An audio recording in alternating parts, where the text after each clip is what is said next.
Hello and नमस्कार मेरे प्यारे साथियों। तो हाजिर हैं आज एक नए टॉपिक के साथ। आज हम पढ़ेंगे भारत में हरित क्रांति के बारे में। तो चलिए शुरू करते हैं। हरित क्रांति आज हम जानेंगे इसके बारे में कि इंट्रोडक्शन और पृष्ठभूमि जानेंगे, फिर महत्वपूर्ण चरण और क्षेत्र जानेंगे इसके बारे में, फसलें और उत्पादन के जुताई आंकड़े देखेंगे, फिर हम देखेंगे इंडस्ट्री क्रांति और जीरो टिल तकनीक। ठीक है, तो चलिए। वैश्विक और भारतीय जनक। सबसे पहले है वैश्विक और भारतीय जनक, यानी कि सबसे पहले बात करेंगे हम दुनिया में क्रांति कौन लाया था। ठीक है, तो विश्व में हरित क्रांति के जो जनक हैं, नाम याद रखिए, उनका नाम है नॉर्मन अर्नेस्ट बोरलॉग।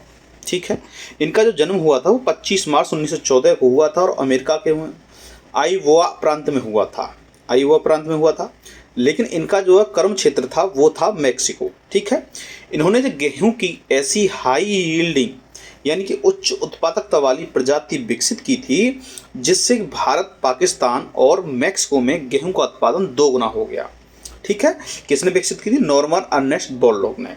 इनका जन्म कहाँ हुआ? 25 मार्च 1914 को अमेरिका के आइओवा प्रांत में हुआ था। कर्म क्षेत्र इनका मैक्सिको हुआ था और उन्होंने क्या किया था? उच्च उत्पादकता वाली प्रजाति गेहूं की इन्होंने विकसित की थी। ठीक है, बोरलॉग का महान रिकॉर्ड क्या था इनका? ये दुनिया के उन चुनिंदा 7 व्यक्तियों में शामिल हैं जिन्हें नोबेल पुरस्कार, अमेरिकी राष्ट्रपति का मेडल ऑफ फ्रीडम और कांग्रेशनल गोल्ड मेडल तीनों मिले हैं। और हाँ, भारत सरकार ने भी इन्हें वर्ष 2006 में पद्म भूषण से भी सम्मानित किया है।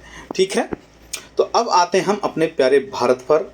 भारत में भुखमरी के दौर से निकालकर खाद्यान्न आत्मनिर्भरता दिलाने वाले महानायक कौन थे? तो भारत में जो थे महानायक, जो हरित क्रांति के पिता कहे जाते हैं भारत में, वो थे डॉक्टर एम एस स्वामीनाथन। इनके नेतृत्व में भारत में गेहूं की उच्च उत्पादक प्रजातियों का विकास हुआ और देश में HYV यानी कि हाई यील्डिंग सीड्स यानी उच्च उत्पादक बीजों का दौर शुरू हुआ। और इसके लिए हमें अमेरिका के रॉकफेलर फाउंडेशन का भी सहयोग मिला था। ठीक है, आगे हम देखेंगे आपके बारे में हरित क्रांति के चरण और क्षेत्र के बारे में। तो पहला चरण है आपका 1966 से 1981 तक का पहला चरण हमने लिया था और यह सबसे महत्वपूर्ण चरण है क्योंकि यह प्रयोग के तौर पर हरियाणा, पंजाब और पश्चिमी उत्तर प्रदेश में लागू किया गया था। दूसरा जो चरण आया था आपका 1981 से 1995 का, इसका दायरा थोड़ा और बढ़ा दिया गया था। और तीसरा जो चरण है वो है 1995 से अब तक का जो है, क्योंकि इसमें क्या होगा, इस देश के सभी क्षेत्रों तक इस चरण में इसको फैला दिया गया था हरित क्रांति के चरण में। ठीक है, उत्पादन और फसलों पर क्या प्रभाव पड़ा इसका? तो पहला नंबर 1 फायदा क्या है कि सर्वाधिक जो लाभ है वो गेहूं की फसल को हुआ था। आंकड़े अगर हम देखें तो क्रांति से पहले भारत में सिर्फ 12.3 मिलियन गेहूं टन होता था और 2001 में यह बढ़कर 69.68 मिलियन टन हुआ और वर्ष 2020-21 के चतुर्थ अग्रिम अनुमानों में यह आंकड़ा सीधे तौर पर 109.5 मिलियन टन पहुंच गया। यानी कि हरित क्रांति अगर हम लाभ देखें तो सीधा 12.3 से 109.5 मिलियन टन तक हम पहुंच के धीरे धीरे। तो यह चमत्कार प्रति हेक्टेयर उपज बढ़ने से हुआ। दूसरा जो हुआ हमारा गेहूं के बाद, दूसरा सबसे ज़्यादा प्रभाव हुआ हमारे चावल की खेती पर पड़ा है। ठीक है, तो कौन सी प्रजाति थी याद रखना है। इसमें जो मुख्य पौधा था वह था मैक्सिकन प्रजाति का गेहूं का था, जिसे मैक्सिको के अंतर्राष्ट्रीय मक्का एवं गेहूं संवर्धन केंद्र से मंगाया गया था। आज परिणाम यह है कि 2020-21 तक के गेहूं की पैदावार अगर देखें तो 3464 किलोग्राम प्रति हेक्टेयर तक पहुंच चुकी है। आगे हम देखेंगे हरित क्रांति का असली मतलब और नई नीतियां क्या हैं। तो वर्ष 1965 के बाद बीजों के साथ साथ उर्वरक, उन्नत सिंचाई, ग्रामीण विद्युतीकरण यानी कि बिजली, ग्रामीण सड़कें, बेहतर बाजार के पूरे पैकेज को ही हम हरित क्रांति कहते हैं। क्या कहते हैं?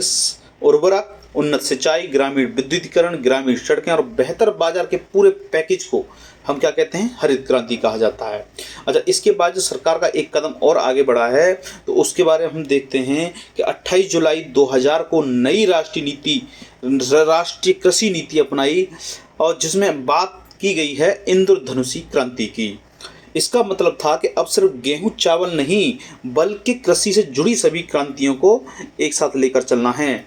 तो इस जो क्रांति जुड़ी हुई हैं, विभिन्न क्रांति के चार्ट के माध्यम से हम समझेंगे कि कौन सी क्रांति किस से जुड़ी हुई है। तो पहली है हमारी हरित क्रांति, जो कि हमारी जुड़ी है खाद्य उत्पादन से। तो दूसरी है सुनहरी क्रांति, जिसको हम फल एवं सब्जी उत्पादन से जोड़ते हैं। श्वेत क्रांति संबंधित दुग्ध उत्पादन से। नीली क्रांति आपकी मत्स्य पालन से। लाल क्रांति मांस और टमाटर उत्पादन से। और काली क्रांति आपकी संबंधित पेट्रोलियम उत्पादन से। गोल क्रांति आलू उत्पादन से। पीली क्रांति है तिलहन उत्पादन से। और गुलाबी क्रांति है मांस निर्यात, झींगा मछली और प्याज उत्पादन से। ठीक है, तो ये था हमारा सेशन। और आखिरी हमारे धमाकेदार फैक्ट और क्लास के अंत में हम देखते हैं कि देश के सबसे पहले कृषि विश्वविद्यालय यानी कि जीबी पंत कृषि एवं प्रौद्योगिकी विश्वविद्यालय पंतनगर में, जो कि उत्तराखंड में है, एक मशीन बनाई है जिसका नाम है जीरो टिल बीज एवं उर्वरक ड्रिल। इस टिलेज पद्धति का जो सबसे बड़ा फायदा है कि इसके जरिए बिना जुताई किए कई सालों तक खेत में सीधे अगली खेती की जा सकती है, जिससे किसानों का खर्च और समय दोनों बचता है। तो ये था आज का हमारा सेशन। कैसा लगता है प्लीज़ हमें लाइक करें, कमेंट करें, हमें कमेंट करके बताएं, अपने दोस्तों को शेयर करें। थैंक यू फॉर वॉचिंग और अपनी तैयारी को करते रहें। थैंक यू एंड जय हिंद।